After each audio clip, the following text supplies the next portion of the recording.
Okay, so I'm your trainer Donna tonight, and we're starting a new unit, CHCLEG001, Work Legally and Ethically. This unit will take 3 sessions. So, in the spirit of reconciliation, Hayter Institute of Education acknowledges the traditional custodians of country throughout Australia and their connections to land, sea and community. We recognise Aboriginal and Torres Strait Islander people as the first inhabitants of this nation and the traditional custodians of the land on which we work, live and study. We express our gratitude for the sharing of this land, our sorrow for the personal, spiritual and cultural costs of that sharing, and hope that we may move forward together in harmony and in the spirit of healing. We pay our respect to all First Nation people and acknowledge elders past, present and emerging. Okay, so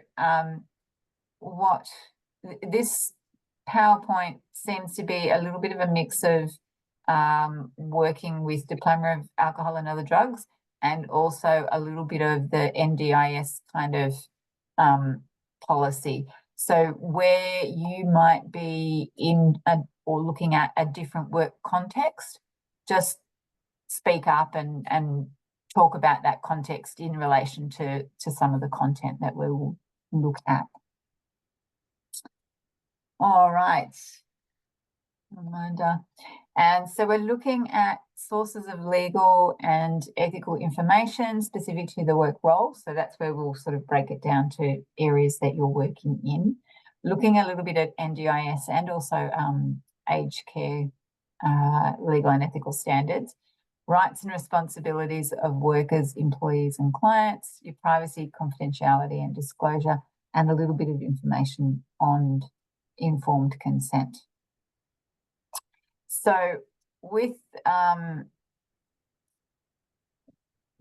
legal and ethical and our procedures, there is a lot of backing to what you do in the workplace. There's a lot of work that goes behind the scenes to develop some of the policies that you have to work within. So because of the changes in society and in community services, those sectors are there's a lot of information that comes out, standards change, they update those. So we need to keep up to date with what that is requiring of us, which means that your organisations, the workplaces, have to review those policies frequently to make sure that they're using best practice, that they're legally covering themselves for what they need to do. So aged care legislation, if you look at that, 2023, there was new legislation enacted. In Victoria in 2022, there was new Mental Health Act and a Mental Health and Wellbeing Act. So they're just more recent changes that you'll see.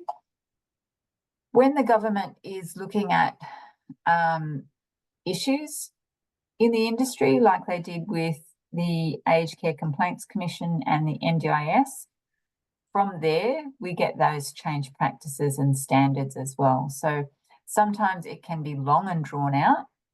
Other times it seems like it moves fairly quickly. As always, they're trying to develop a comprehensive, holistic look, and people may feel that they're not moving quick enough, or they don't include everything that they should in that legislation or within those standards.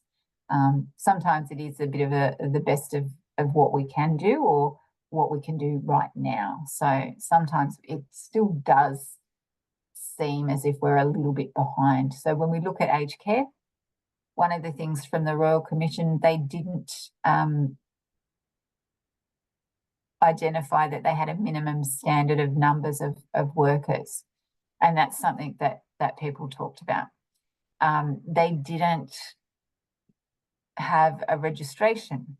So if you're currently a support worker in aged care, you can be unsatisfactory in a role, not include that role on your job, on your resume, and there's no way of tracking that when you move around from facility to facility.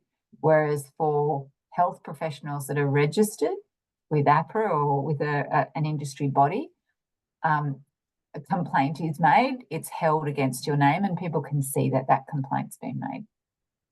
So there's still, you know, work that can be done. With NDIS, we're still catching up with sole traders. So if you work for a provider, that provider asks you to complete the NDIS modules and the have a working with children or a criminal record check. And that's just a standard, and you have your NDIS check. If you're a sole trader, there's no official requirement for some of that legislation, some of that working checks to happen, which is a hole in the system. They're closing it, but it could be done a little bit quicker. Yeah.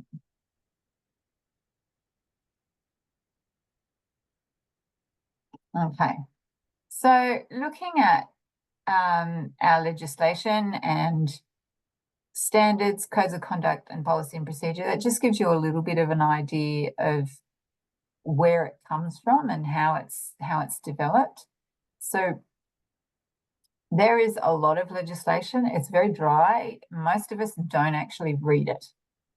We know it's there. We have education about it. We have training in induction. They refer to it.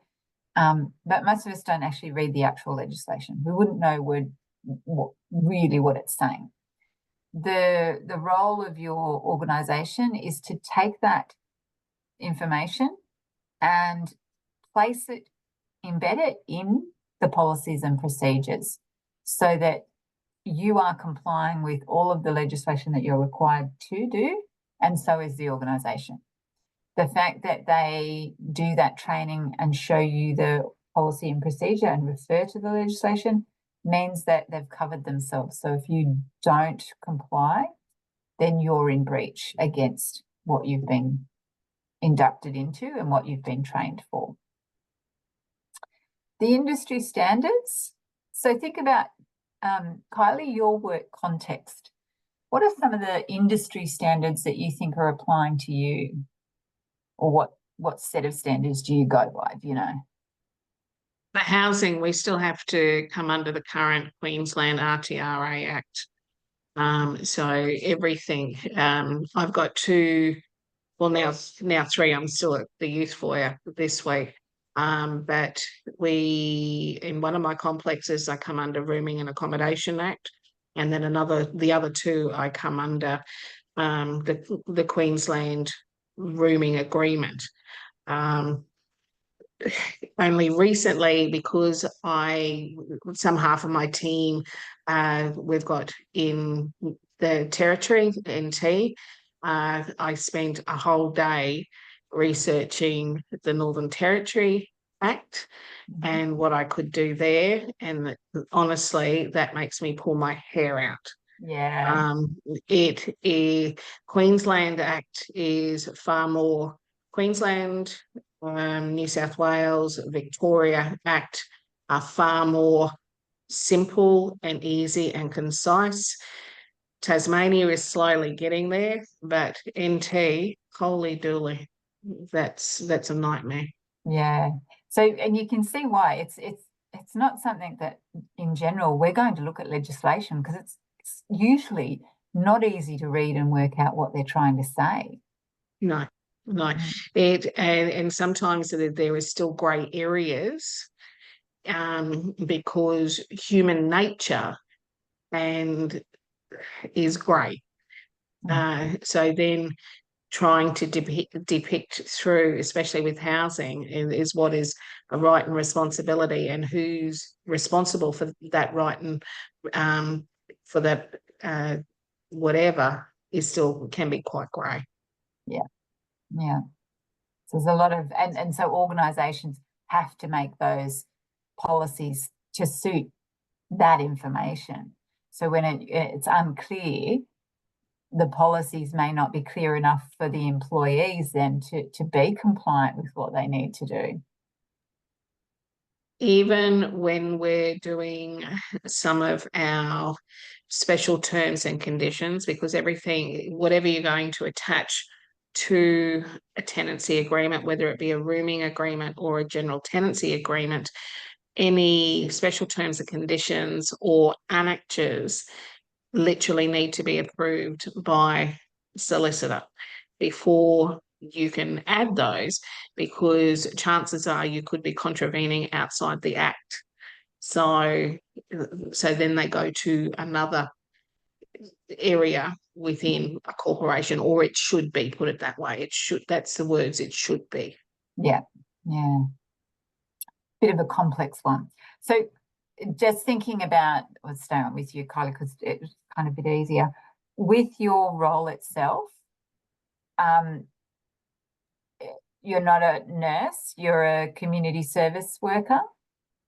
I'm a housing officer. Housing officer. Coming under Community Services Award? Yeah. Yeah, under Community Services Award. Yeah.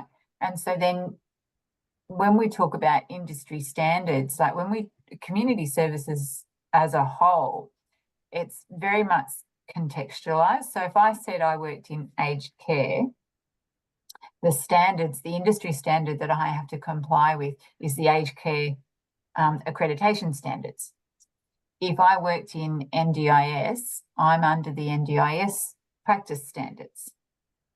You've got acts that you're working under. Do you have an industry standard that you, as a role that you have to work under? No, because under Queensland housing legislation, and that even comes under for Department of Housing, it still comes under the RTRA Act. So everyone in Queensland, whether it's Department of Housing, social housing, community housing, private landlord and general real estate, everything within housing has to go back to the RTRA Act. Yeah, yeah. Which is interesting because your whole role is not, like, I know it's about housing, but it's not just housing, is it? Like the work that you do? And it depends on the company that you work for. So my former role, I did casework management as well as housing. Now in my role with Mission Australia, we have Mission Australia Support and Mission Australia Housing. My knowledge and experience of support sort of complements my housing role. But I'm able to, like, if any information came to me, if anything, tenant might share something with me, I would then brief my support role colleagues to say, hey, listen, were you aware of this? So-and-so identified they're then not on their meds at the moment, with their current state of mind. Can you let me know when their depot is ready? Because I don't want to be going through sort of what their obligations are. If it's the end of their depot, prefer to talk to them at the beginning of their depot. So my former knowledge is now complementing my straight housing role. Yeah. And that's, Tony and Abby, that's part of like the mix of community services. Sometimes you might be employed in a specific role, but you very much, some of the work, some of the case management or support that you might do really does expand across a few different areas. So we have to be really mindful, like you've got that person that you go to, so it complements, but you're not doing that role. So, we can't step outside of our scope, so that if we do, and you give the wrong or incorrect information, if there's an issue or a complaint, you've got no standing. And that comes to the code of conduct. So the code of conduct will talk about what you should have as part of your responsibilities, and your job description is one of those. Your qualification and your job description deems you acceptable to do these tasks within this framework. And if you step outside of it, you might be non-compliant with legislation, you might be non-compliant with industry standards because of your lack of knowledge or qualification. So it all entwines back in together so that we're supporting our clients in the most appropriate, and we're making sure that their rights are being protected in that way. Yeah. So Abby, are you currently working in community services in some way? I'm working in the public dental clinic so it's kind of like affiliated with some community services and things. So yeah, we have to deal with some other agencies who refer to us and things like that. Yeah. Yeah. And so industry standards for dentistry, I'm quite sure there's a few. Well, the dentists have to be registered with APRA, which I don't really know much about that. But for the dental assistants, they don't necessarily have to be qualified, but of course there's so many different like confidentiality things, and infection control and things like that, that we have to abide by. Yeah. And so that's an interesting one. So there's no regulated standard of qualification for dental assistants. Yeah. So you'll get a mix of people that have had some training of some description, and you might get some that have just been working and been trained up internally. So I think it's different in the public system. They might have to have you enrolled in a training program or be qualified. But I know in private, you don't actually have to have a qualification. Like you could be doing that job role without actually having done the course, if that makes sense. Yep. But well, I don't know if it's in general, the public system, or if it's just our one that I work at. Yeah. So I'm not actually sure about that. Yeah. And that would come to an industry standard requirement or a legislative requirement. If you had to be qualified, it would say it there. Yeah. So there's different areas where the requirements maybe aren't spelt out or aren't clear or a little bit different in different areas. And that can make it very confusing when you're changing roles or positions, because you think you've got a job role and a job description with all of the requirements that might be attached, but then it may be very different somewhere else. How about you, Tony? Do you know what industry standard you might be with? Yes, I've had a few in my life. Some good and some not so good. But like you said, it's one of those things where you have to be up, you have to know what's what. And it can work against you if you overstep it, or if you understep it. You try to take over someone else's job. That can also work over against you.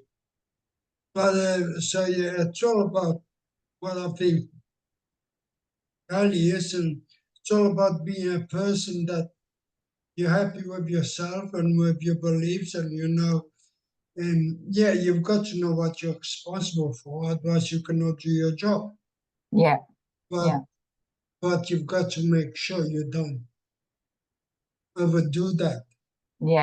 So you're abiding by that code of conduct and that responsibility that you've been given by your organisation. So yes, for an example, I've been head coach at a few different clubs, and Lions, which is the biggest club, their standards were a bit different from my first club. And I did have more support and more staff, but my standards were also very different. Things that were accepted by Headlands United will never been accepted by Lions. And so, and with community service, it's the same. When I'm at West End, they've got very high but very formal standards. if you go to your town, they've got very, very rigid standards. So, like you said, one of your first jobs shall be know where you are and what you're doing. Yeah, and having that confirmation that you are doing it correctly. Yeah. So we're getting our information in the workplace in a whole variety of ways.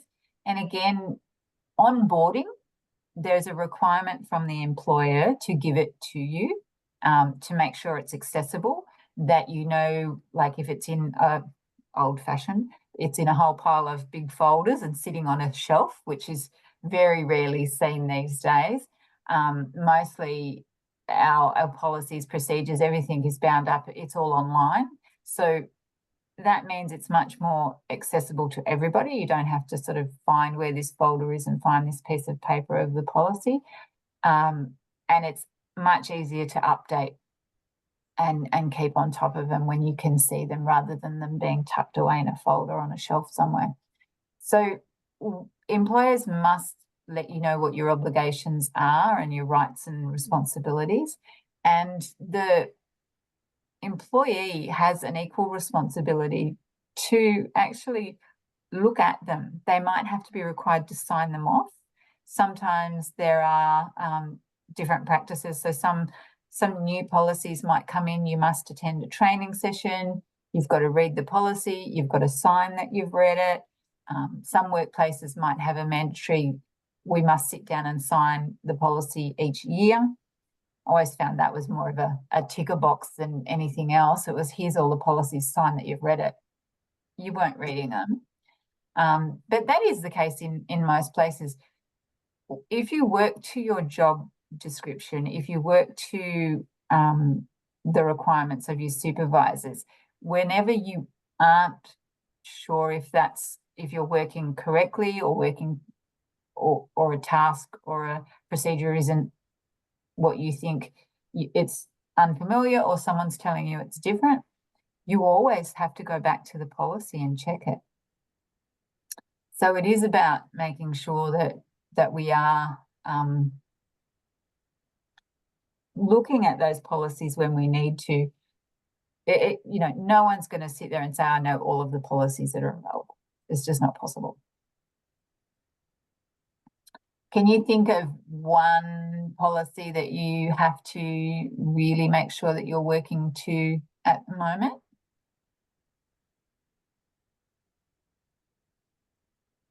Duty of care. Authorised by the Australian Government. Yeah. Duty of care. Confidentiality. Yeah. Confidentiality. Yeah, that's a big one. And literally, you hardly even need to look at that policy. You get enough information about that to really know that that's just embedded in everything you do. No, it's easy. That's why I said it. And you mentioned one that you probably have to be really aware of, Abby, is the infection control policies. Yes, definitely. And we get audited at work as well. Like someone will walk around and check for doing our 5 moments of hand hygiene. And we're a teaching clinic as well. So we have the 4th and 5th year dental students doing their placement at our work all the time. So we they're so funny. So we have to watch them all the time. Get it? And they just don't get it, and like bring them into line, and it's quite funny sometimes. Like they'll touch something and I'm like, you can't do that. I'm like, oh really? Like it's shocking to them. Yeah, it's really funny though, but they get it eventually. Yeah. So infection, so there's some policies that like you just live and breathe it, so you know what it is. And there are others that are just, I haven't done that task forever. I don't know this procedure. I'm not sure. Some quirly ethical questions come up, and you have to actually dig out and see if there's a policy that fits what you've got in front of you to make sure that you're doing the right thing. Yeah. So when we're talking policy and procedure, one of the big things that it's important to mention when we're talking legal and ethical is our case notes. So is everybody using electronic records, or is anybody doing the handwritten? No. Good. It kind of makes it easier. What are the benefits of having electronic? I'm lazy. and that's good for me. Makes it a bit easier, yeah. No, and you've got things like PowerPoint, Excel. If you want to get a graph in PowerPoint or Excel, it makes it 10 times more visual. Yeah. It's Yeah. If I've ever got to go to court, I can download the history of the then notes, not only from my housing side, but then my support side, of evidence of why I ever need to terminate a tenancy. Yeah. Carly, why would you go to court? You're such a nice lady. You wouldn't go to court. My alter ego, Tony. Okay. Yeah. And Sorry, so Dom. you're right. The benefit of that is that they're legible, aren't they, Kylie? Yeah. So previously when we'd had handwritten notes, like the quality and the content, there was just some really poor standards. So now with our electronic, it's legible, it captures who wrote it, and it's easily transparent to everybody that needs to access it. Date and time as well. You've got that permanent timeline. Yeah. And, And in the back end of it too, if they're audited or pulled, we can see if people are being dodgy and doing things, entering at different times as well. So there's a lot of information that can be captured just from that entry of notes.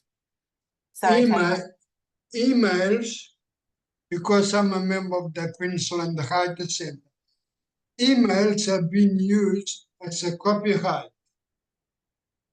No? In a dispute of a copyright, there was a short story, and there was a dispute. The first email was used at absolutely unnecessary. Like Carly said, you've got that date and time. Yeah. If you've got an email and someone else comes up with the idea, you can claim you progressed the idea, but it's not your idea because there's an email proving that. Yeah.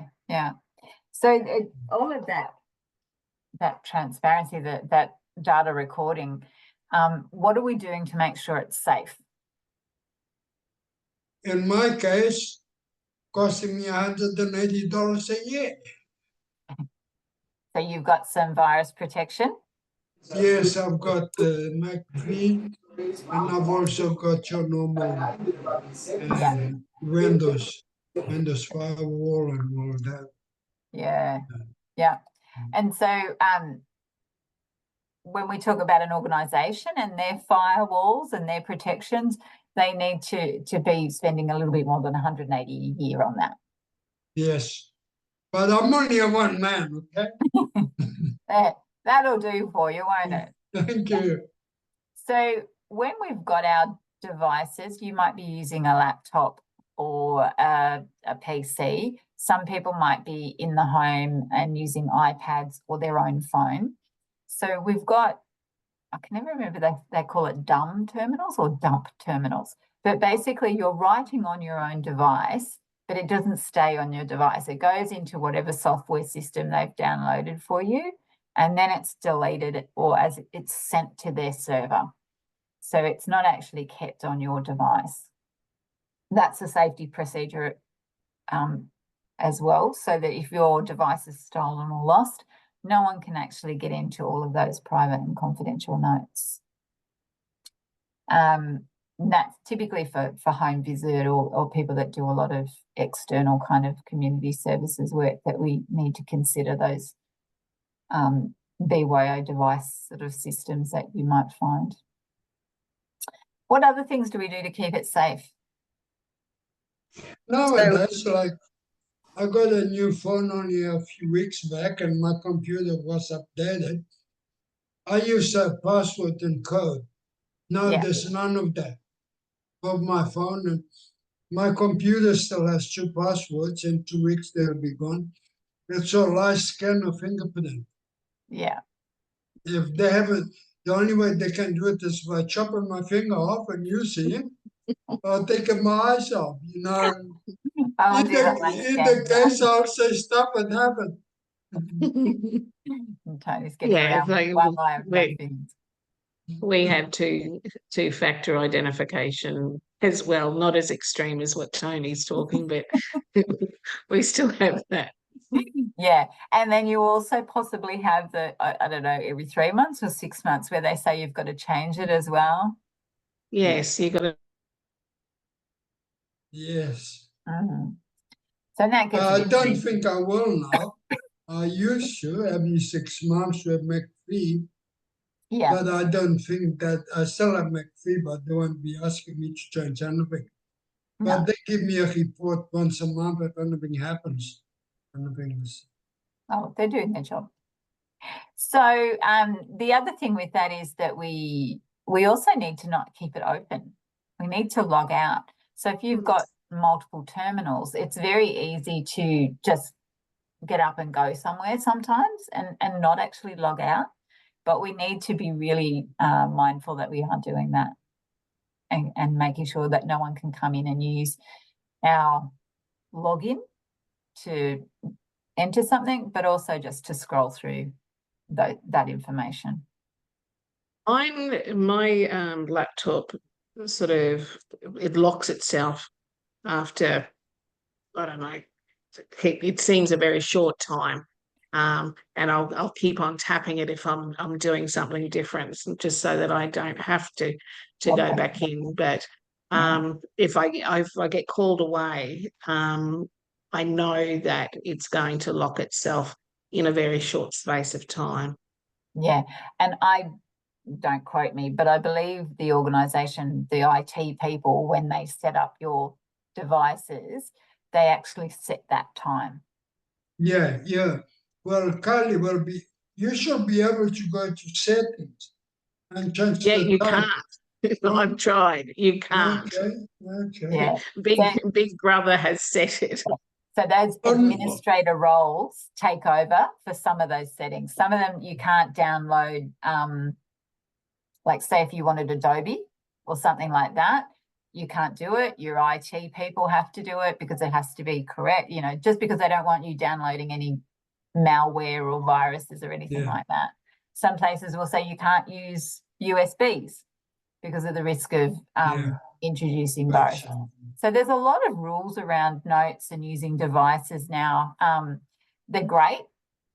Like the use of electronic is much, much better than the paper, but it comes with some additional issues that we have to work around. Yeah. So just a quick look at some of those regulators that have some information that might relate to either your workplace or the clients that you are working with. That might be support that you can find. And so I can just, I've got a couple of web links if I can. No, I can't copy them. I'll try and copy them in the break and I'll just pop them in the chat and I'll give you the links for them. Not all of them, for some of them.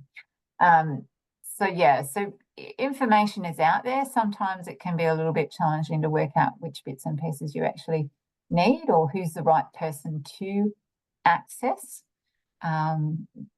So a good way to start is to go to the industry standard, to the industry best practice kind of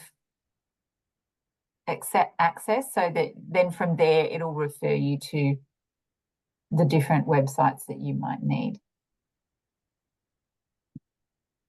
Okay. And the Fair Work Commission. So the legislation, the regulation, the rules that come out of that, again, it's available to you. Sometimes it's a little bit complex to read. If anyone's actually tried to read their employment award and all the, the points that they have around like long service leave and superannuation or this type of roles and the payment that you have, like sometimes it's not that easy and straightforward to read. But there's a lot of information out there so that you can be assured that you're getting the correct payment, the correct leave. And that's a conversation to have with your HR if you feel like that's not being paid correctly, and then working up the steps if you need to complain if there's an issue. Donna, can I interrupt for 1 second? Just something funny, but it's funny in a weird sense. We talk about cultures, leave things behind. Today, any policy or government thing we look at, and it's all fancy words, what's everywhere. Someone said, if you can say it in 1 word, a lawyer will say it in 10.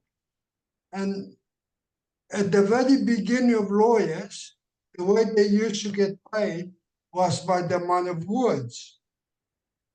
That's how lawyers start getting paid.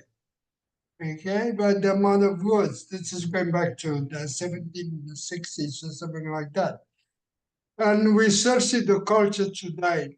It's all about words. The contracts are just very, very long. Yeah. So, just goes to show you've got to feel sorry for First Nation people. Yep. All right. Let me see what we got. So I've just got a video, so I'll just stop sharing and the recording, and I'll pop that. Just look at a few of the videos that I think maybe are important to talk through. Okay, so we've already briefly mentioned privacy and confidentiality. So, oops, too quick. Just a bit of a look at the drop down and just sort of talk about some of the bottom sections. So the health information that you're gathering from people, that personal information, the data, the health information, the contacts, that all is privacy law overarches what you do with that and how it should be obtained. So we're talking about informed consent as well. So where historically informed consent really wasn't that big a push, say with clients with a disability or aging clients with mental health issues, but that's changed significantly, and we really are making sure that everybody is treated equally in that space. That informed consent is everybody's right, and we're making sure that is happening.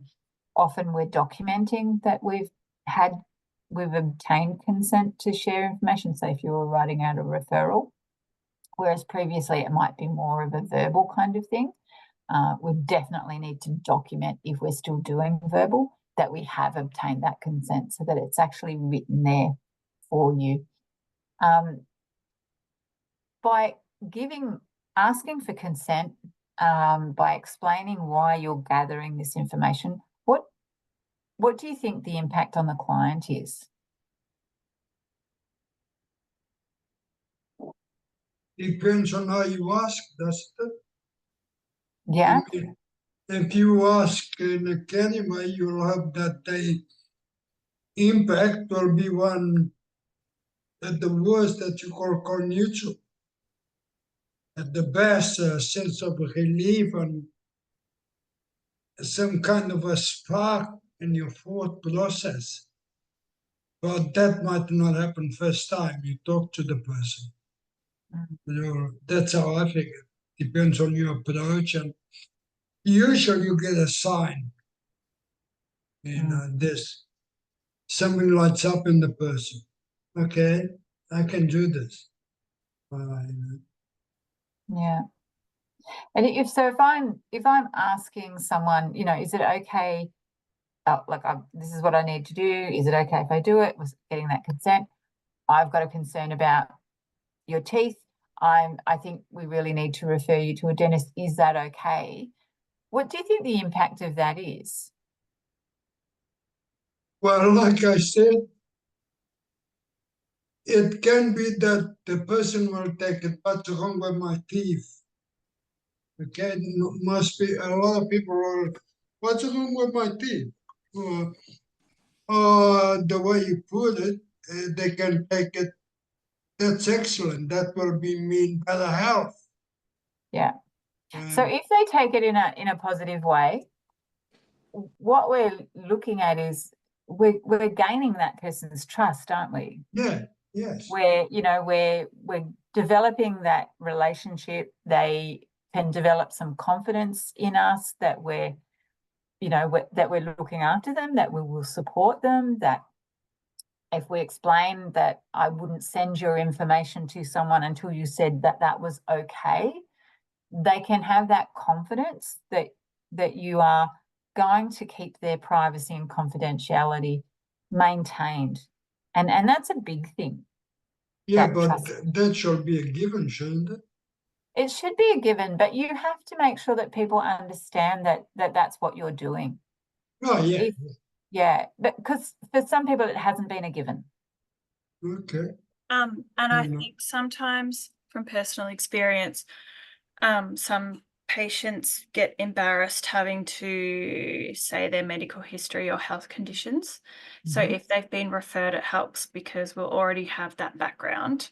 So sometimes it's easier to kind of just go over the information we've already got, and then they can just say yes or no instead They don't of have to explain everything. yeah. Can I also say that asking for their consent sort of to do anything also puts the power back in their hands, so it empowers them to make decisions about their own well-being and their own sort of path forward. So it's not just building trust, it's also allowing them the control, because a lot of the time they won't necessarily feel like they have control. Yeah. Perfect. Yeah, excellent. So, and we mentioned that it should be a given. So if it's not, like if that privacy or confidentiality is breached, we really have the organisation needs to actually manage that and manage it very effectively, because it's against the law, and so we can't just accept these breaches as okay, well, don't do that again. It really does need to be managed and performance managed well.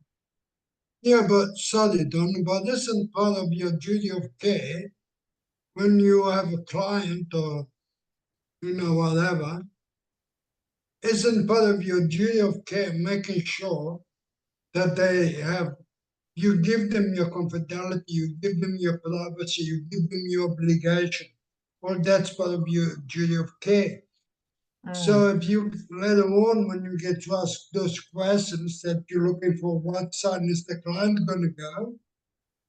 They should already know that you're not going to do anything, because that, as far as I've been told, that should be in the first 3 minutes after you meet someone.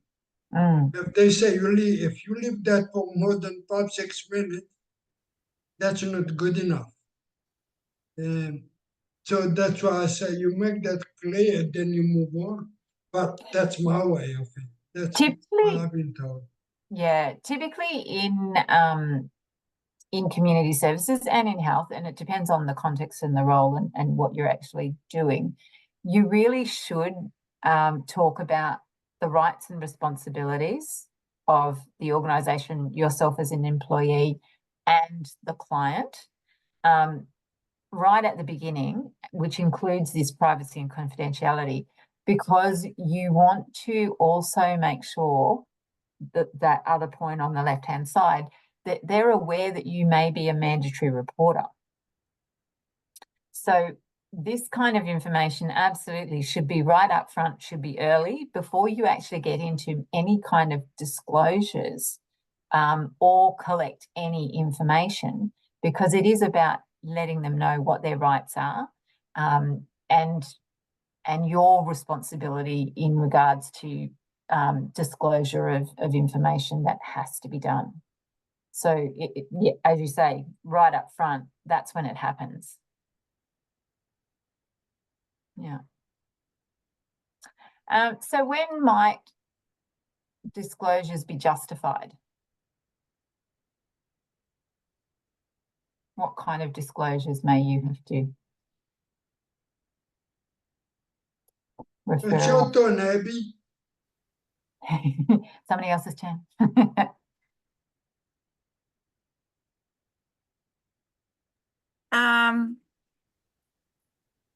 For example, we had a 15-year-old girl come in as a patient. I guess it doesn't really count because she's a child. But she came in with her boyfriend who was 27. Mm-hmm. And one of the dentists asked, they were just like, I think that's a bit off, which it obviously is. But then it was like, do we report that to, like, I guess we talked to the parent about that, but the parent was aware that that was the situation. I overheard it in the not in the surgery room, but in another private room. I was like, I think you need to report that to child services, even if the mum thinks that that's okay. But I think maybe if, I'm just trying to think of a situation where, I guess if the mum didn't know, like, even though it's a privacy thing, I think we'd have to disclose that to the parent that she was coming in with. Yeah. And like a random guy, well, not a random guy, but an inappropriate relationship. Guy, and she's underage. Yeah. Yeah. Yeah. So that was unusual. Yeah. So yeah, it fits in justified disclosure, whether you were to notify mum or whether you were to actually ring DCJ, whether they would do anything at her age, whether that's a conversation. You know, they have priorities, and you can imagine how busy they are. So I couldn't even tell you, you know, how they would prioritize that or what they would do with that. Yeah. But you've done what you should do. Yeah. And that's the important part of it. The offset of that is sometimes by doing that justified disclosure, we actually disengage our clients. And that's unfortunate, but we have a responsibility regardless to make those disclosures if it's necessary.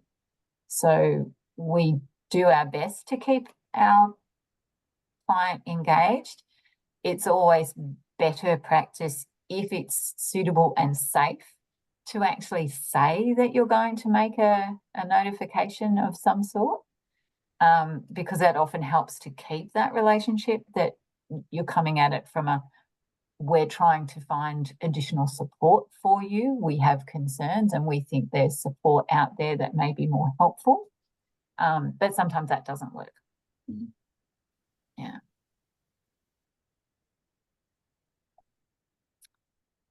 Do you have anything on that point, Sam? Because that probably sits right in your kind of... So realistically, that sort of stuff, like if we had something like that go on, like most of the people that we get are, like if they're kids, they're coming in sort of with their parents and stuff like that. They don't tend to come in on their own. And we haven't really had a case yet where someone's come in with someone who's significantly older than them. But in that case, sort of the general thing that our group, who normally actually do more of the interactions with them, the care planners, they will turn around basically be like, oh, I need to talk to the client sort of on their own, like, you know, basically just the initial part, if they want you to come back in after, like that's all welcome, but I need to talk to them basically on their own first. And they'll make inquiries basically with the child and turn around and be like, hey, you know, just, are you safe? Basically, is this something sort of you're consenting to? And then they'll run through being like, you know, if we think anything's sort of suspect, we'll turn around and do that. And then depending upon what sort of answers they sort of get from that, from what I understand, sometimes they bring them back into the room so they can observe and see how the interaction goes. And if they've got any alarm bells, they go, nah, reporting it. And like they've already told them that before they even bring anyone back into the room. They're like, hey, look, you know, we have a duty of care. You know, you are underage. You know, is this something sort of that your parents are aware with? If we check back with them, you know, are they going to do that? Are you going to be happy for us to do that? Or is this something that we should just be reporting to basically management and the police, essentially? So basically talking to them is normally sort of their first step in establishing where the young person is at, and then sort of going from there. And if they think they're in danger or have any reason to suspect they might be in danger, then they sort of escalate. Excellent. Thank you. So looking at privacy and some of the state information there. So if you're looking for your own state, you might be able to find a little bit more for you. And I've got a couple of other websites there, so I'll pop them up in the chat as when we have a break. And our privacy principles. So we've got principles around how we collect that data. So that's also about consent and the forms that we're using, access. So even in an organisation, everybody might not necessarily have the same access to all of that information. So say in New South Wales Health electronic medical records, as a registered nurse, I could open up someone's file and I could see lots of notes and information and admissions. But if they had an admission to mental health or an admission to sexual assault teams, I can see that they've been involved with those teams, but I don't see any of those case files. So my access was limited to certain areas. And so if you're a ward clerk at the front desk in emergency, you'd have that limited access just to be able to do that, you know, that triage, name, date, age, address, next of kin. So you don't have much more than that information that you can see. So we've got those protocols in place. So who can use and who can disclose? So sometimes it's about different services. We talk about being a mandatory reporter, but in fact, you aren't the person that makes the call to Department of Communities and Justice or to the police. So say in the New South Wales school system, my sister's a teacher. She might have had a concern about abuse and neglect with a child. She has a mandatory reporter role, but what she is to do is to notify the principal, and the principal is the one that makes the contact and makes that report. So it's not quite the same. As an RN, if I had concerns about abuse and neglect, I am absolutely the person that makes that report. I don't pass that to my manager. It's me personally. In an aged care facility, there are 3 nominated people who will do that report to police if they have a concern. Different places, different setups, and you just need to know whether you're a mandatory reporter and who that designated person is if you're not specifically a reporter yourself.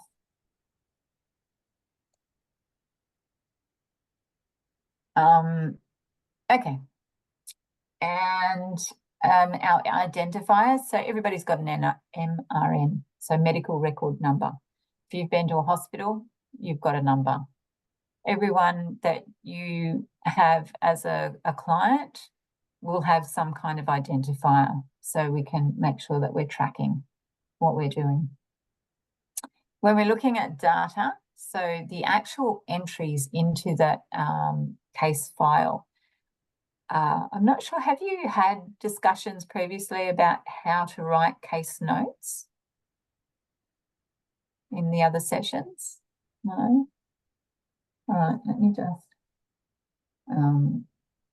there's a couple of templates that people use. It depends on your service. Your service itself might have specific templates that they require. I will just have a look and see if I can pop up just some examples of how to write notes. Just because some people are really good at writing notes, and they're objective, they're concise, they're factual, they give you the information. Other people can write essays, which means most people as a handover don't read them. They're too long. Some organisations will demand a specific set out, which sometimes can be a little bit long, but that's what they're asking for, so that's what you need to put in. If you haven't got a specific format that you have to follow and you find that you kind of jumble around when you're writing notes, a format is very useful to follow. Anonymity. Oh, so when we're talking about anonymity, we're talking about people that might be disclosing, say, domestic family violence, and they're at risk of harm. So occasionally I've had come through in the health system people that have a false name. So it's just inputted into the system so that they're not trackable under their original name. So occasionally you'll get people that might come through like that as well. And there are policies on how and who can have that. We've got our firewalls and our breaches. Your trans-border stuff. So people moving from state to state. There's specific information about how that information should be sent, and because you're going through, like as you mentioned, Kylie, with different laws, different things, with privacy, they actually set out how that should happen. We should be making sure that our notes are transparent about what we found and what we do and what we recommend at the basis of it. So thinking about, you know, if they're subpoenaed and you've got to justify what you've written, it's about making sure that you've got that information. Even to the point of, and this is something I talk about with my aged care students, even if you haven't done something, because a lot of people feel like, oh, I'm supposed to, say, shower this person every day, but I didn't get time and they didn't really want to when I had a little bit of time, and so I didn't do the shower. And they don't write anything about it. It's actually far better to say what you didn't do, so it's quite clear, and that you've passed that information on, rather than, well, did you do it or did you not? If it's not written, you didn't do it, and you're trying to justify that afterwards, that becomes more of a problem, particularly in court. And making sure that we're changing any data that needs to be changed. So oftentimes people will be with a service and they'll have had service for, say, 12 months. And then we're sending out those reminders, or there's been change of appointments, and part of your policy might be if they fail to attend 3 appointments, then they're removed from our system. If no one's actually checked that they're still living at that address where you're sending those reminders, they're not turning up because they've got no idea that they're supposed to be coming. We're removing them from care and services inappropriately.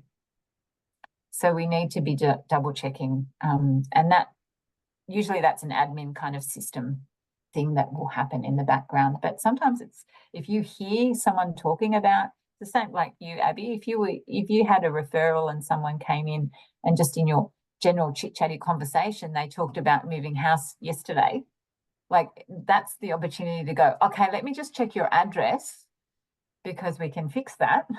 Yeah, definitely. And every time, like at every point of contact, if they call up for whatever reason, on the phone we have the identifiers. So we have to do name, date of birth and address. If they've moved house, then we'll say, what's your old address? We don't have that on the system. And we're not allowed to say what their old address is because you never know who's calling up. Yeah. Yeah, we have lots of rules with that. So we can maybe say the suburb. But like, so, and I'm like, I'm sorry, I can't tell you what your old address is. Like, yeah. And we have rules as well about if someone calls on their behalf and things like that as well. Yeah. But yes, we need to have those measures. They need to tell us those, or we can't help them. We're just like, sorry, you're going to have a think and call us back, or give us some other information. And because they can only come in once a year usually for treatment, and they're on a wait list, I say, if you change your phone number or address, please let us know and update it so that we can contact you. Because otherwise it gets like purged, and they miss out on their treatment, and there's nothing we can do. Yeah. It's it's hard, but you've got these practices and protocols, and it's what it is. If you've got a wait list of 6 months, you can't do anything about that. Yeah. Excellent. Good example. Okay, we might have a 10-minute break now. Did you say 25 minutes? No. All right, and I'll pop some of that stuff in the chat. Okay, thank you. Thank you. We'll keep moving on. We've just got a video to watch now on informed consent. So I'll just pop that on and we'll talk a little bit about what it means in your own context. Thinking about informed consent, we've already had that discussion on the importance of doing it early. So it is one of those things that it really does depend on your organisation's policy on where it's written, how it's done, what goes with it, and that information. There is a demonstration of how to ask for informed consent. I won't play that one. You can have a look at that one when you're looking at the recording later. And then we've got freedom of information. So when do you think we might be asking for information requests?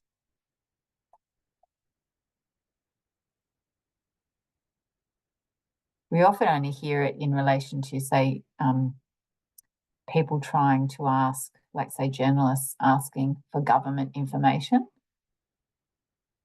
Journalists do that a lot. Sometimes it's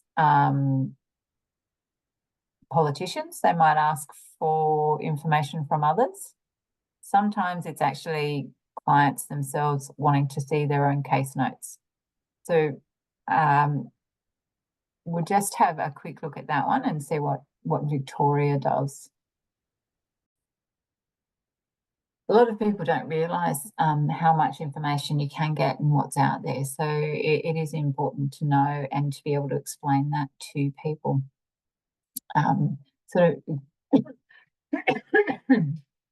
of the comments here on the notes is about domestic violence and freedom of information to receive reports, police reports. So there's a lot of really sensitive information out there, and they have to have some quite strict rules around obtaining that.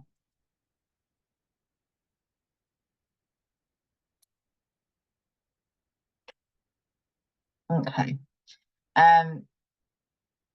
Sorry, so another one of the videos, I'm not going to play that one. So like I said, there's quite a few videos. When the recording comes out, you can have a look through those ones. So I'm just checking. Yeah, all right, send out too. And oh, sorry, it's gonna, we don't want it to play. And then also disability services and standards. So we're going to have another look at that video is just talking about the NDIS and what that means. So sometimes your context isn't the same, and some of the videos may not really apply to you. So but it can be a good overview of the different contexts that you see and may have some links to some of the clients that come in with you. Do you, Abby, would you have many NDIS clients that come in with a worker? Yes, yep. We have, so people who have an intellectual disability have priority access, but it's really tricky with, because I've asked patients in the past, do they have like an NDIS support worker, or I think they have a number even if they're registered with them. But apparently it's not too difficult, the criteria isn't very strict to be put in the NDIS. So if they are in the NDIS, it doesn't necessarily mean that their condition would be severe enough to be priority access. So it's really tricky. We still kind of need a case worker or someone to like describe their condition as well. But we do have a lot of people come in that are under NDIS and disabled people. So a little bit helpful to know a bit about it and what some of the rules are. So definitely, okay, so just looking at, so when we talked about the industry standards or the accreditation standards, this is just a bit of a look at the 6 standards for NDIS. So services, organisations that provide services to clients under NDIS have to comply with these 6 standards. So that's the framework that they're working under. And that is reviewed by external agencies to make sure that they actually still are maintaining those standards to a suitable standard. In aged care, they have 8 standards, and everything they do, all of the work, the environment, the cleaning, the quality of the training, the qualifications, the number of staff, things like that are all bound up in those standards. And they also have the Aged Care Complaints Commission come in, and they will do reviews. And you may have heard in the news about some of the aged care facilities that might have been sanctioned, or that they're close to closing down because they're so poorly managed, that it's around not meeting those standards that they should be achieving, and they're laid out quite clearly. So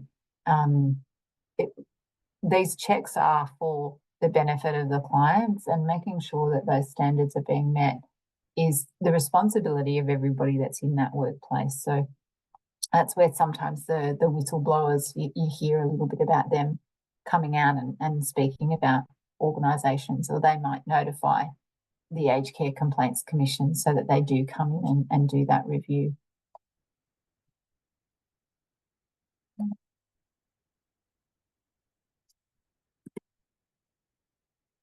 You don't have to do it as a group, but it's just to find a national standard. So if you want to even like if you want to find something that relates to where you work, Abby, at the moment, and for you, Tony, where you're working, if there's some kind of national standard that applies, just have a bit of a look at it and share some of that information.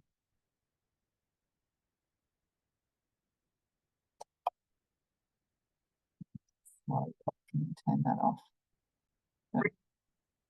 Share a little bit about what you've found.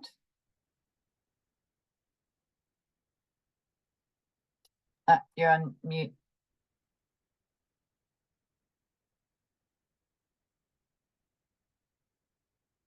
Tony, you're on mute.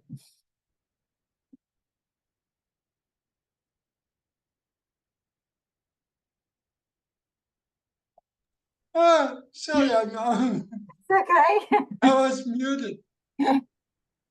That's the first for me. What have you found? I just found out that the standard I've had for about 10 years as a head coach and the standards as a youth worker, which I'm becoming more and more involved with, are pretty much the same. Mm-hmm. Yeah, a few different words, but pretty much the same. It's But very like familiar to you.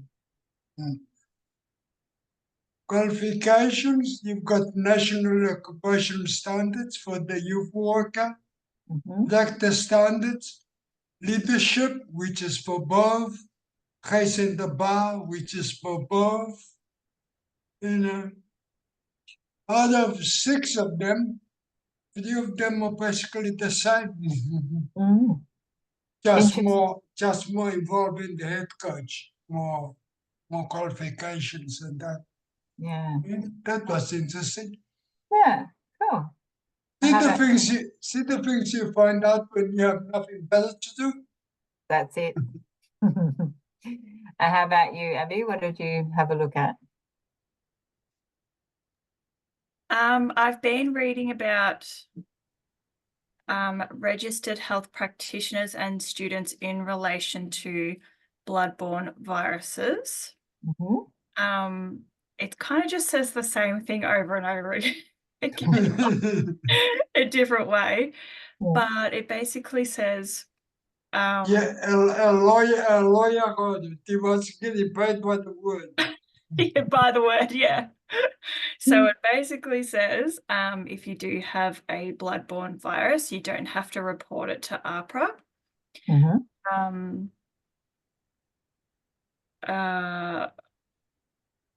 It just basically says that, and it just says it in all these different ways. Mm-hmm. It says you're still safe to practice, you don't have to report it.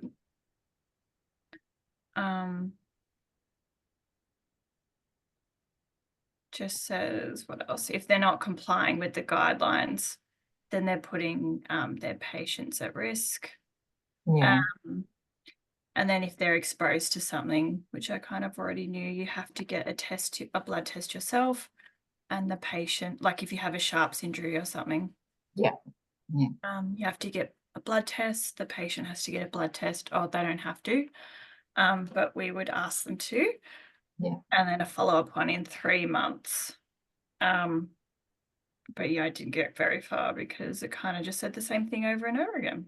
Yeah, interesting. So there would have been a big push early on for people to disclose that medical condition.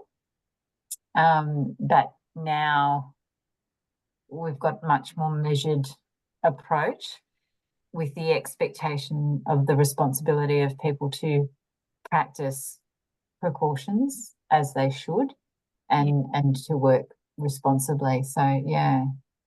We just assume that everybody has some kind of virus and we treat everybody the same, whether they disclose it or not. So yeah. So as a worker in any kind of health or related kind of position, that's definitely, that's that standard precaution that we'll do everywhere. We just don't know what people have and we don't have to ask. We can just work from that baseline. Yeah. Excellent.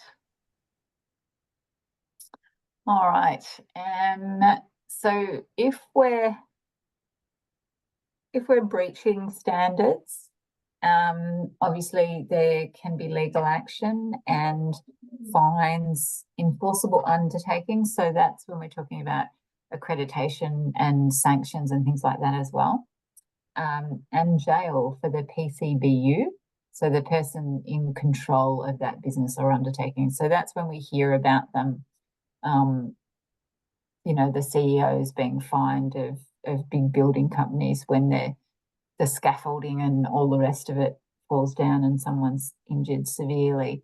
Like ultimately they're responsible for what's happening in that business, which you can imagine is very challenging if you've got a lot of different people working, you've got those policies in place. How do you ensure everybody is actually doing the right thing? So it is a bit of a challenge. And that it is that flow through of, do we have our policies? Do we ensure that people are aware of the policies? Do we provide that training? Do we provide the supervision? Have we got the right people employed? And then managing when things go wrong. So if there are workers that are doing the incorrect actions, are breaching, sometimes it might be performance management and education, and then we'll sort of basically put them on notice. Sometimes it might be that this is a instant dismissal, this is untenable and we can't keep you here. So there are different avenues that an organisation might take with the workers themselves. But that also has to comply with whatever the legislation says that they can do in hiring and firing. So here are just a few of those NDIS organisations that you may have some connection with or have some links with, or clients may be participating in.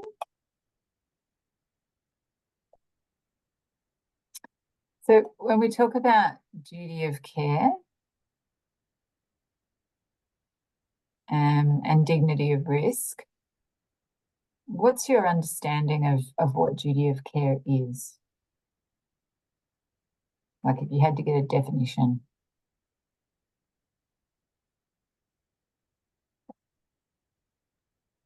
Taking You got measures. it. Oh, Sorry, you go. Taking measures to prevent foreseeable harm to someone. Yeah. Anything else you'd add to that, Tony? You've got an obligation to your own safety, to the safety of those around you, and to the safety of your client. Yeah. But as a community worker, you also have got an obligation to the community. Keeping them in order sometimes can be a bit of a, but it should never be too hard. Your client and yourself should always be, and your surroundings should always be first. But your community must always be kept safe. Yeah. So we're doing what we can practicably. Can't speak tonight. So that we are ensuring safety. It's also what? Can you see that, Anna? No, it's shining up that off. So that's Sally Ann Bush sending a photo of a certificate. She just got a certificate today. Oh, very nice. So she sent me a photo of a certificate. Excellent work. See, it's possible. Yeah. So when we talk about that you take all reasonable steps not to cause foreseeable harm, that's also that we don't do something. So we do things that need to be done, or that we don't do things that might cause harm to people and their property. And that sort of goes to Tony's point about community as well. So it's around, it's more than just the client that we're looking at.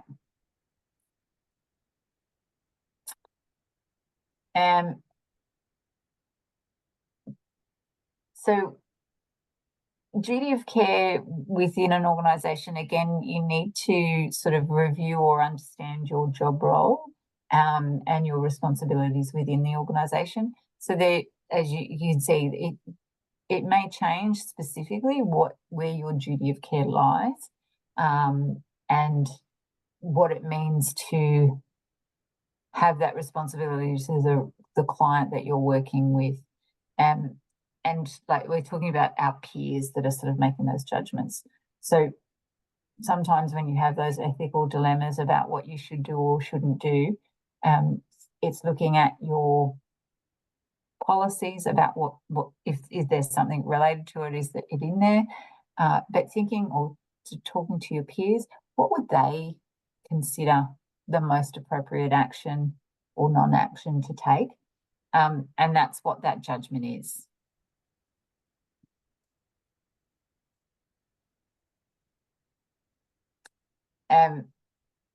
So I mentioned about the mandatory reporting and the principal. So the principal has a higher duty of care than the teacher in relation to that mandatory reporting when we think about the school setting. We also need to consider anyone else that comes on site. So again, back to Tony's point about community and others. So it's not always just the client that we need to have that situation, thinking about what we're doing with them. And looking at the duty to yourself. So where else can you find information around the duty of care to yourself? As in if you're employed? Yeah. I think that would all be with your onboarding stuff with your, when you first were employed, all that information. Yeah. So that's organisational information. Where else might it be found? Find your ways of relaxing. Find the signs that tell you in advance. And don't be afraid to admit when you're wrong, Yep. because that will make it easier for you to recognize why you're wrong and learn from that. And take time out for yourself. If I don't go out for a day or two to the mountains, at least every couple of months I miss it, I start feeling grumpy. And people that know me need, you need to go camping for a couple of days. Yeah, and that is, it's an important point about monitoring our own psychological well-being. And if we're not monitoring that and our behaviour or our work practices are impacting our clients, our colleagues, or our organisation, we actually have a responsibility to manage. That's part of duty of care. That's why you have to look after yourself. Yeah. You cannot look after anyone else. Look after yourself. Yeah. So we've looked internally. We've got those onboarding documents that sit within the organisation, policies, procedures, roles, job descriptions. Where else can we find out what our obligations are?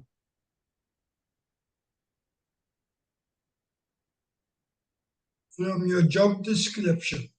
Yeah, from our job description. Externally, who else might have that information? Experts. So we've got those professional associations that might have that information. We've got the practice standards or the industry practice standards. That's where some of that information will sit as well. So it is our responsibility to ensure that we've checked, not only internally but externally, that we are able to provide the appropriate duty of care that we need to our clients.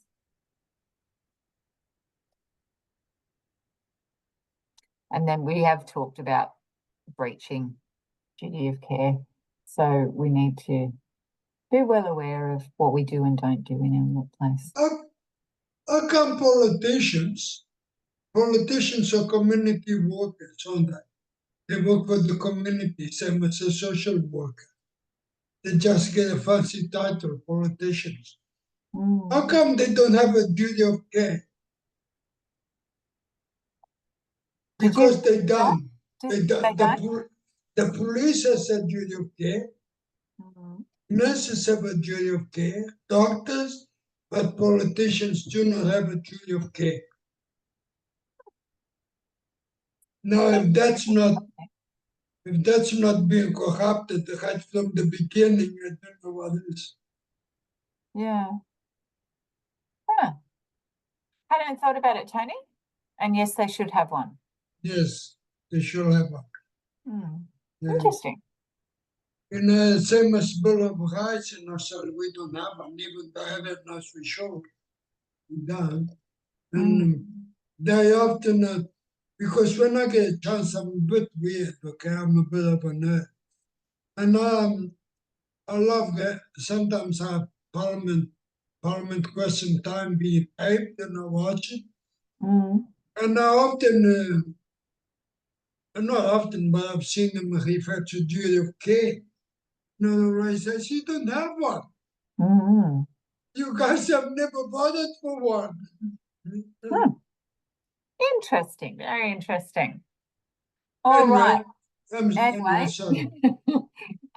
so the law requires employers to take those reasonable steps to ensure the safety of all their employees. And they are obliged to have a reasonable standard of care. So they need to provide adequate safety information, equipment, so say PPE that you need, making sure that the workplace is safe, so that there's, say, no broken chairs or autoclaves that will explode or anything like that. They need to provide you with instructions on how to use things and the appropriate staff. Now, that comes back to your point about qualifications, competent staff to carry out the duties.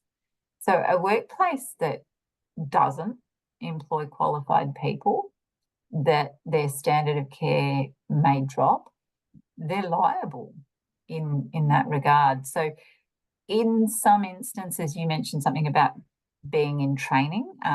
Some places will get around they'll employ people that aren't qualified, but they are enrolled in training so that they're developing them, and hopefully those people will stay, complete the course and be qualified for them. So there are some things that happen to increase employee numbers, but if you've got non-qualified staff who are training, you have to account for that lack of the gap that they have in their knowledge, and how does that impact the other employees. So there's quite a bit to that one that fits in this space of duty of care. They should be warning you about any dangers in your workplace, and if they're not adhering to their duties, their statutory duties, then it might result in some action against your employer. So they have these requirements. They need to be undertaking that. And if you look at Safe Work Australia, each state will have their own agency as well. But Safe Work Australia has quite a bit about the psychological injury and the responsibility of employers as well as the employee, where it comes to psychological harm. So that's like a fairly recent addition to that legislation. And so we've got Safe Work New South Wales. Other states have got a different variation of title.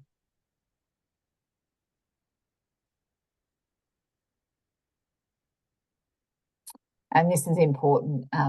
These websites will also, these agencies, but on their websites, will often provide even more information for specific workers. So if you looked up your own qualification, you might find more information that relates to your role or the obligations of the employer for you in that workplace.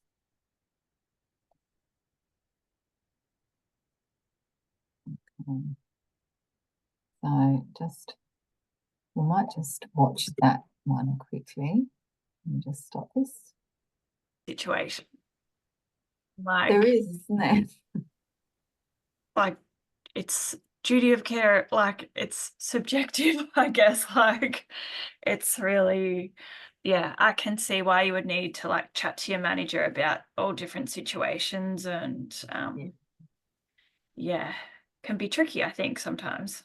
Yeah, definitely. And those policies, like I think Kylie mentioned it earlier, like that there's a grey area, and like trying to navigate that is quite challenging. So as much as you might look at your policy or talk to your supervisor, sometimes there's no clear-cut answer with what you need to do. So children in the workplace, we need to be mindful of the Safe Work Australia statistics, which say that children are at significant risk in the workplace of injury and death. Workers will often enter the home where children are present. So if you're in a community service organisation that does home visits, and you may be seeing children. So the clients might be children, or they might be children that visit friends and family in a residential facility, if that's where your context is, and you may take clients to places where children play. So we need to have that understanding of that requirement, and there's safe practices that you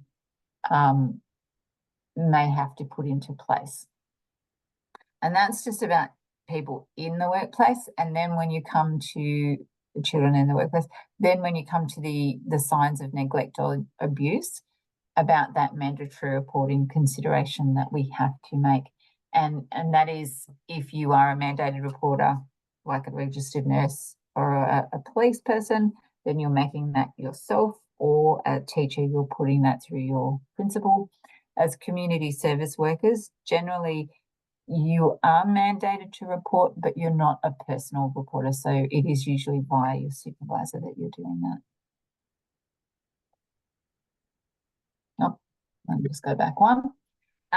So just again, looking at children, the fact that they should be supervised in mental health facilities. So if we're thinking about clients that we're working with that have mental health problems or a diagnosed illness,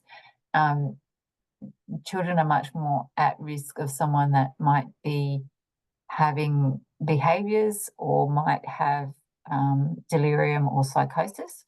So we need to be aware of what's happening, the state of the parent, and ensuring that the children are safe for that visit to occur.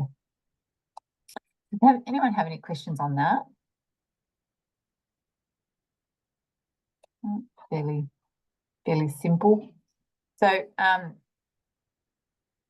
we've had a bit of a look at the sources of legal and ethical information specific to work roles, had a little bit of a look at NDIS and some of those worker responsibilities and the privacy and confidentiality.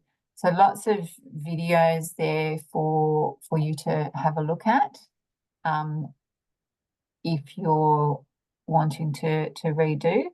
They're quite interesting. Some of them might be a little bit longer as well. So otherwise, all good. Do you have any questions? No, I'm happy. I'm happy to done. You're happy with that? I'm good. I'm So, happy. My way of working is a little bit different. Someone told me, because of my background too. As a head coach, you must have two philosophies: your football philosophy and your coaching philosophy. When I came into community work, one of the best advice I got told by someone who knows very little about soccer, he said, bring your philosophy with you. It's a different field, and I adapt that. I've got my philosophy. Nothing is ever going to be 100%, but as long as I stick to the philosophy, I've done well with it before, and I believe that's my approach to community work. yeah. Excellent. Okay, so if you would like, if you have a break now, basically let me just turn this off. Hi all, we've just had a look at our first session for our new unit, CHCLEG001. And this evening, we've had a look through at some of the requirements for the knowledge evidence for this unit. We've had a talk about legal practice standards, legislation, codes of conduct, and some bit of information about informed consent. There are quite a number of videos in the PowerPoint, so when you are looking at that, you may wish to have a look through some of those videos. We didn't go through all of them in class. It would have been a little bit too many in the session. Some of them are quite useful, maybe a little bit dated, but some very valid information there. In the chat, we popped up some links of resources that might be useful. They might be useful for your assessments as well when you're working through those. I just wanted to share with you the assessment requirements from training.gov, just so that you can, let me just see if we can move it over so that you have a better view.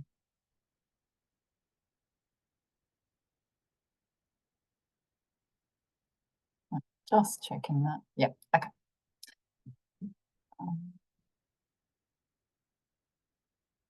Okay, so what we have is training.gov provides the information for trainers, RTOs, HADA, to develop your assessments. So I just thought it might be worth having a look through so that you can understand the background of what we're doing the assessments on and making sure that you understand what you are demonstrating to us when you do that. So the packaging requirements as a performance. So what I need to see in your assessments and in your completed work and in the role play or the presentation that you do will be sitting here in the performance evidence section of the package. So for working legally and ethically, we need to see that you've completed workplace activities in accordance with legal and ethical requirements in 3 different situations. And that will relate to the case study as well as task 3 that you will be completing. That you develop appropriate responses to 3 different legal and ethical issues relevant to the work role. Again, we're looking at the case study tasks. So there's 3 case studies where you have to develop responses that are demonstrating that legal and ethical understanding that you will be able to apply in the workplace. And that you've identified and communicated at least 2 potential work practice improvements designed to enhance workplace responsiveness to legal and ethical requirements. So that will be sitting in task 3, and I will go through those tasks and just have a quick look with you at what they're asking you to do.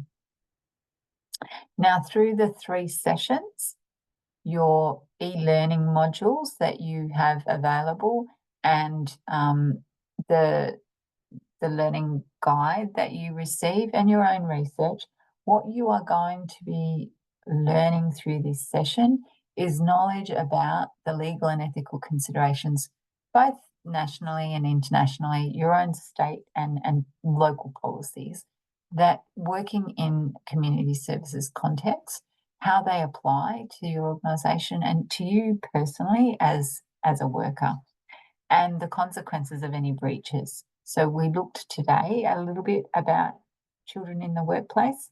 We spent a bit of time in the session looking at codes of conduct and codes of practice. In the upcoming sessions, we will have a bit of a look at complaints management and your ongoing requirement and responsibility to maintain your education and training. We'll have a little bit of a look at discrimination.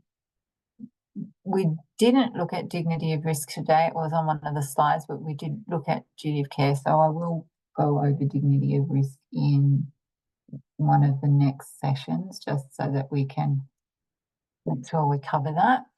You will be looking at human rights, and that is in your online quiz. The first task, you will have some questions around the Universal Declaration of Human Rights. So do a little bit of research on those. We talked about informed consent, a little bit about mandatory reporting, practice standards we talked about today, So in the upcoming sessions, we will talk about practitioner and client boundaries. Definitely talked about the privacy and confidentiality. Looking at policy frameworks.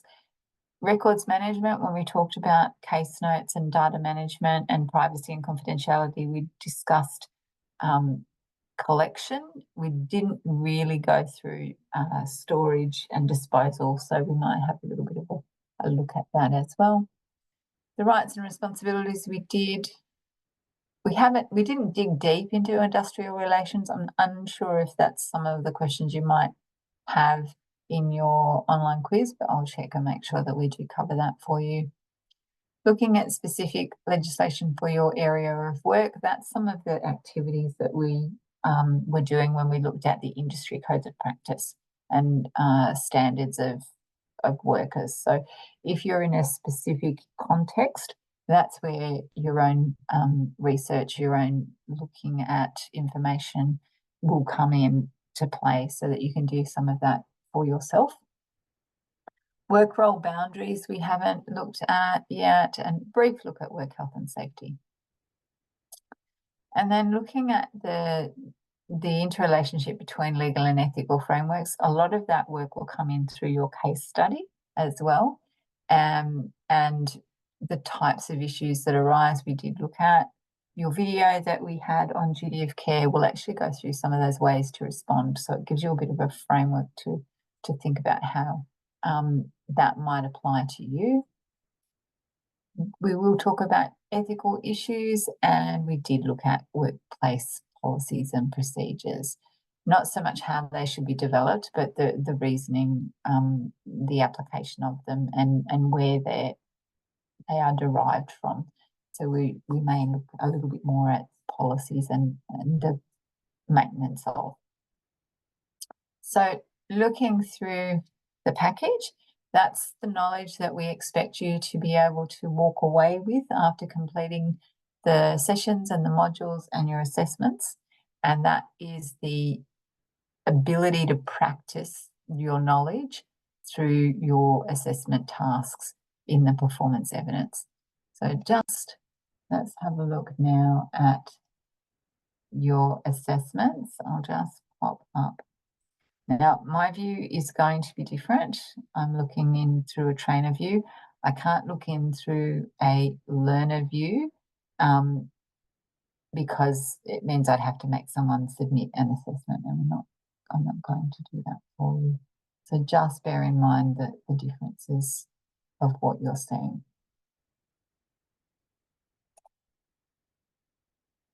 Okay. All right, so you have got multiple choice short answer questions for the first task, so your quiz. So normally there's nothing too exceptional in this quiz that will be challenging. The information should be in your learner guide. If you have any issues, if you're not quite sure, let me know. 14 questions, not too many large answer questions, not too much of an assessment for you to complete. So let's have a look at another one. So the case studies, I'll just have a quick look through.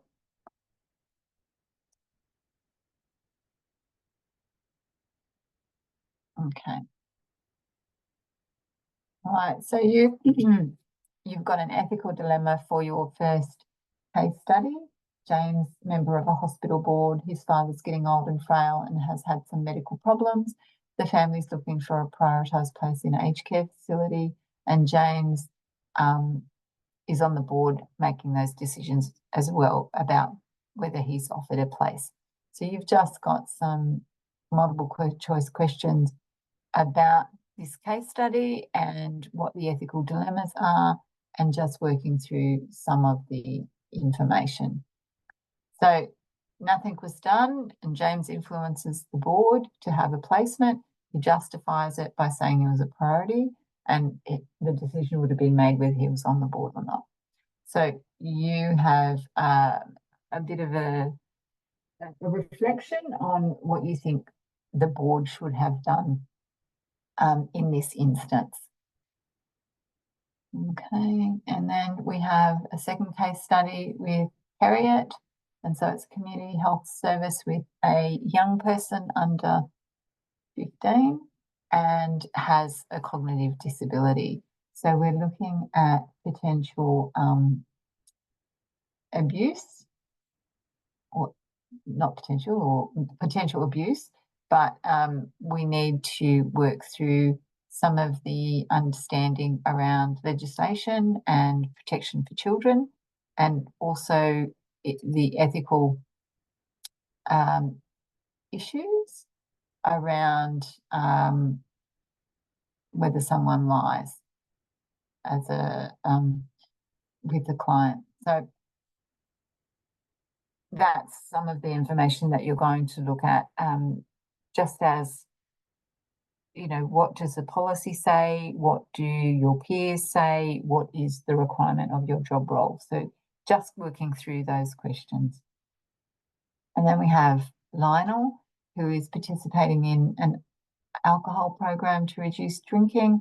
So there's some violence there, and working through some of those relationship issues with a partner and domestic violence. So just having a quick look through, nothing too complex for you. Go back to some of those policies. If you find it easier, you can research some local health policies, because that might set out some of the information that would be useful for you for those questions. And then we will just have a look at the last assessment series.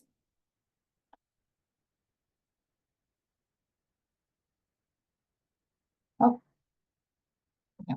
So it's following on from your case study. What it's actually asking you to do is to research the acts and laws in relation to the legislation, duty of care, privacy, dignity of risk. And you're going to develop, pardon me, a PowerPoint presentation. So your research and your information around that.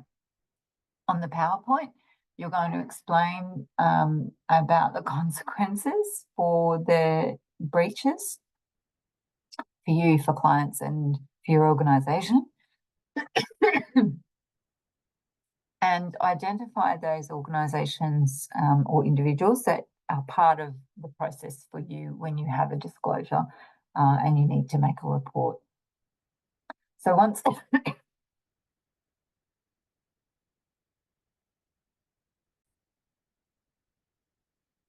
you have completed your PowerPoint, what you're going to do is record yourself delivering the presentation. Pardon me. So you will need to record and submit in your PowerPoint, the last slide. If you could put your reference material, your references on that last slide for me, so I can see where you have found the information about the laws and duty of care and breaches. So, pardon me. So if you have any questions, any issues, let me know, and we will be able to either do a Zoom meet or just via email, and we can sort through any of those issues that you may have. All right, I will see you next week for session 2 of Working Legally and Ethically. Thank you.